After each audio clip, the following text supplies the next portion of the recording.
Kalau saya nak cari just simply nak bagi orang, saya boleh letak RM1,000 kat sana, confirm ada orang ambil.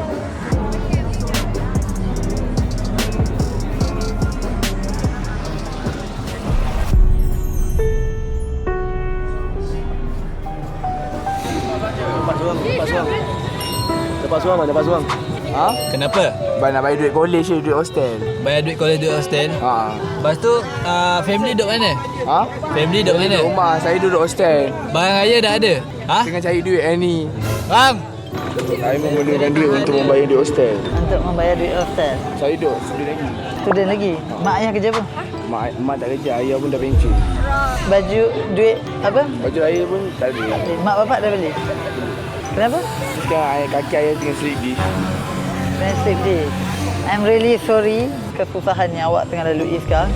Sebab itulah selepas 45 minit saya cari.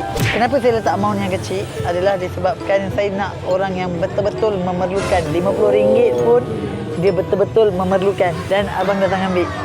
Maksudnya abang betul-betul memerlukan.